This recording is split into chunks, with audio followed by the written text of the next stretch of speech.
Welcome back to the GTN Show. Now imagine winning a star-studded triathlon race one weekend and then the following weekend backing up by breaking a running world record. Well, that is exactly what Beth Potter has just gone and done, and we are extremely excited to chat about it today. Oh yeah, and we've also got an astonishing women's half marathon world record, and World Triathlon are shaking up their championship series with an eliminator format. So let's get stuck in.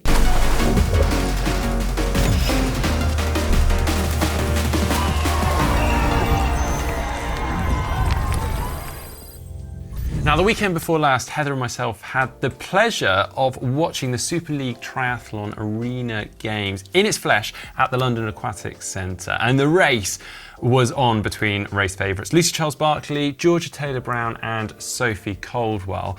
But it was Beth Potter that stole the show. Now, she comes from an international running background, but well, seriously showed that she was a force to be reckoned with on both the swim and the bike too. Yeah, incredible. I mean, she has just sort of flown into triathlon since running the 10K at the Rio Olympic Games back in 2016. She switched her focus to triathlon and results have kind of shone since then. So she won her first European Cup in 2017, went to Commonwealth Games in 2018, became European champion in 2019, and then at the back end of last year in 2020, she won the Valencia World Cup. But this weekend, she has gone one step further and amazed us with her running performance. So she's fully committed to triathlon and triathlon training, obviously with Super League, just the week before.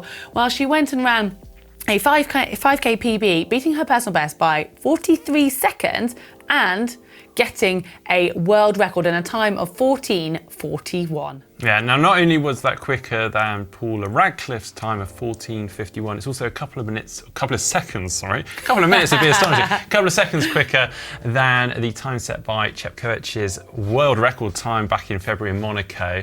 Now, unfortunately, due to pretty stringent World Athletics criteria, it is unfortunately unlikely that this will become an official world record or be ratified. Now, in fairness to the event, Podium 5K that we're putting this on, I don't think they were really expecting someone to set a world record, and therefore they didn't have the officials in place or drugs testing, etc. there. So I think probably by this point, by the time you're watching this show, it will have been confirmed that this won't have been ratified. Yeah, such a shame.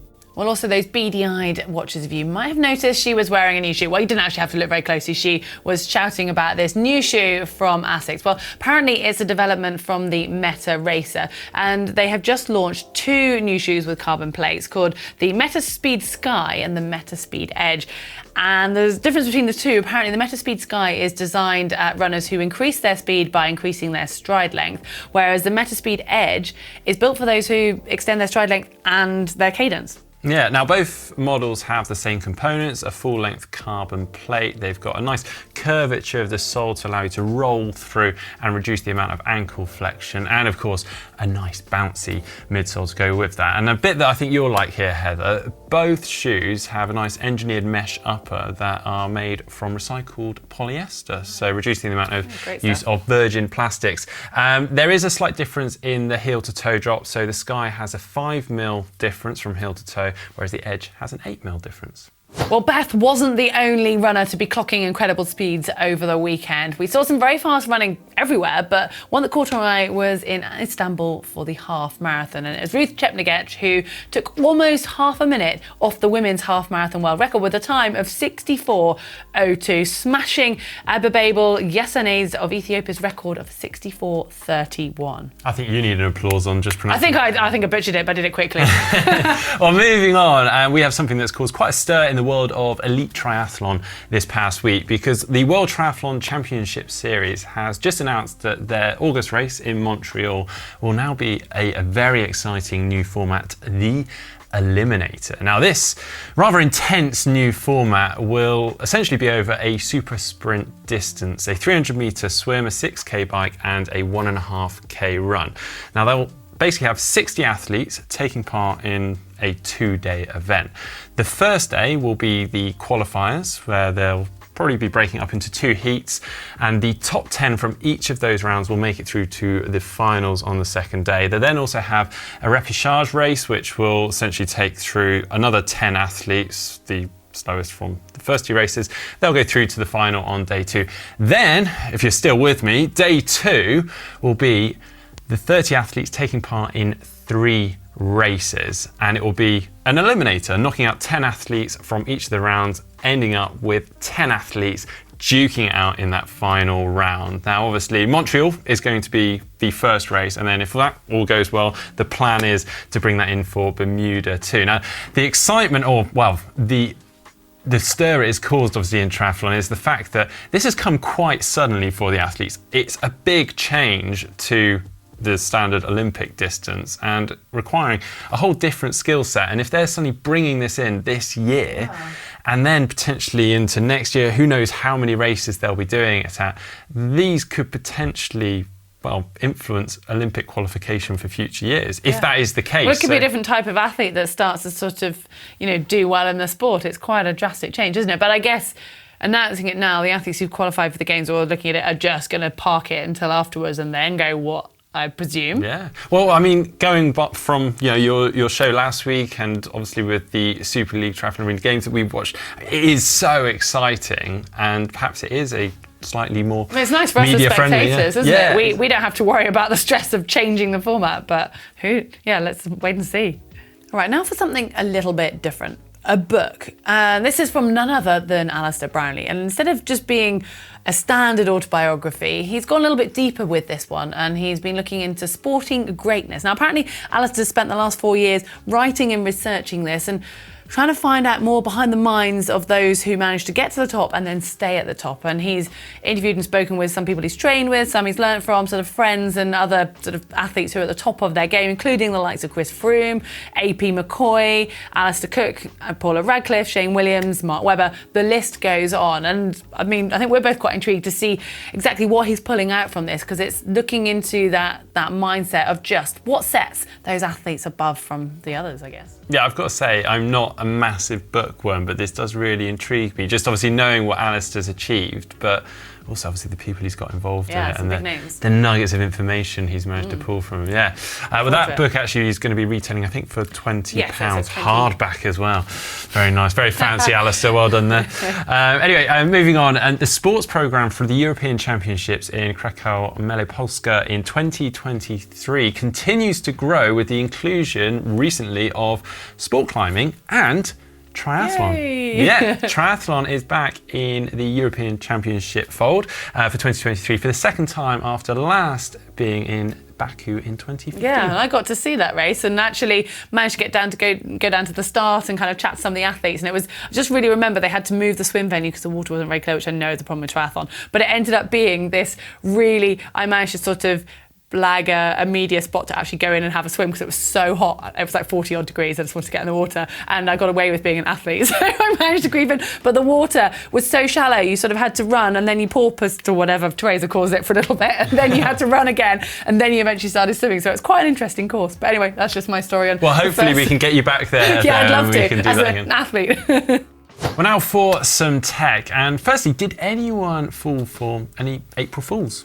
Oh, I had to stop looking at social media that day because I'm just a bit too gullible anyway, and I was like, I couldn't tell what was true and what wasn't. I'm about to read something out. Oh no, shush, had I say. Well, hopefully you didn't fall for our very own. If you guys out there haven't watched it already, go check out Mark's biggest triathlon training secret, my commute to work each day.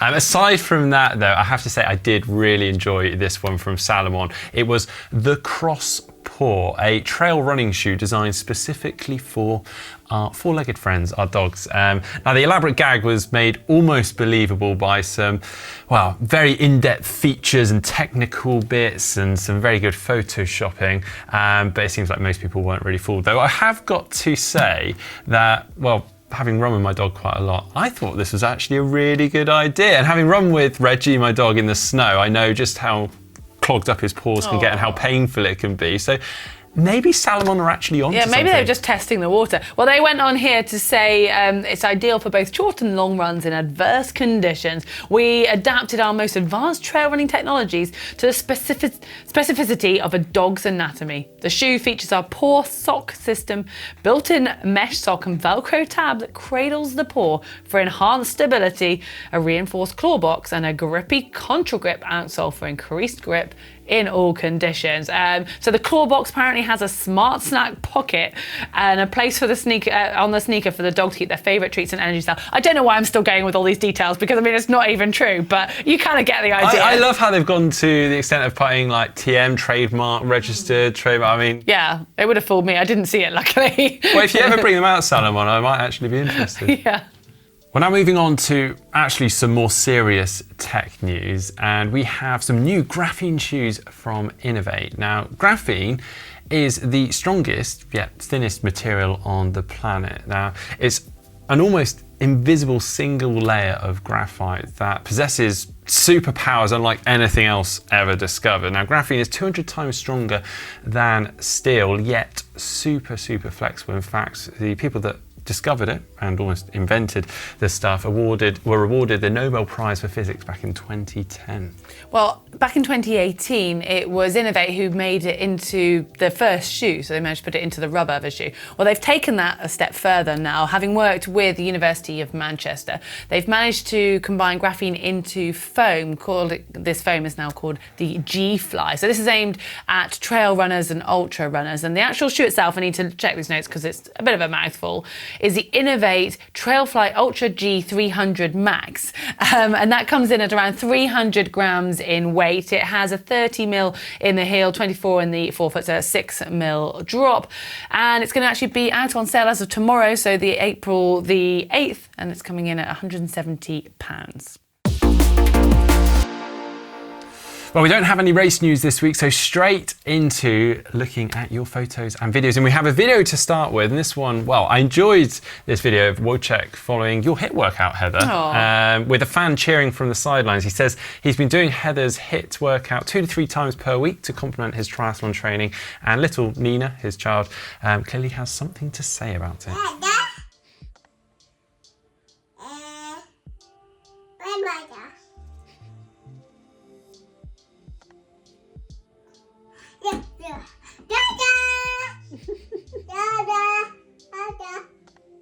Oh, that's sweet, isn't it? Brilliant stuff. Well, keep up the good work. Well, we've had a wrath of photos of you guys and, well, more particularly your bikes, and everyone's dusting them back off, getting ready for what is hopefully the start of the triathlon season. So to get us started, we have this one, which is an upgrade from Andy. It's a Velo P3. Now, it sounds as though he's been a rather dedicated partner to his partner, who's obviously a triathlete, upgraded the original P3 with sparkly colour fade and new Aerolab prongs bars with an Aero tri-rig front brake after spending 3 years holding my partner's position to the Aero position she has now. Well, I'd love to see her position on the bike, but the bike itself looks pretty fast. It does look really good, and I've got to say that front brake, it's very geeky, but very good addition. It looks very aero.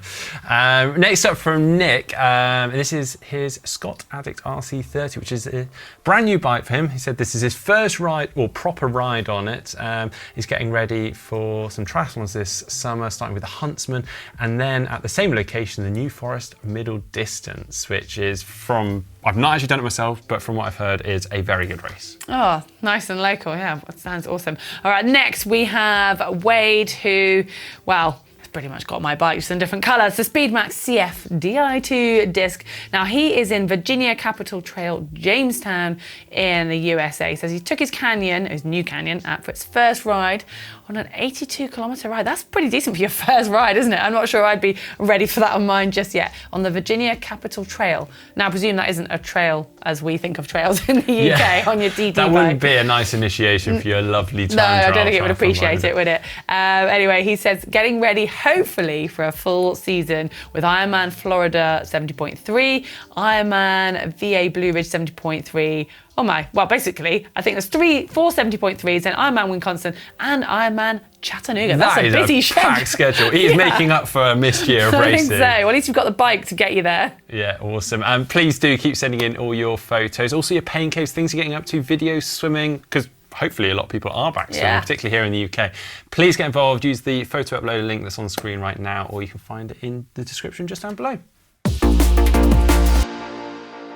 All right, on to the caption competition now. And last week we had this photo of Mark being put through his paces at Super League on those curved treadmills. And yeah, they are pretty hard work before you judge him. Anyway, we've got some great suggestions, and our first runner-up comes from Fabian Sommer. Let's see how the choice of jeans works out in the pool.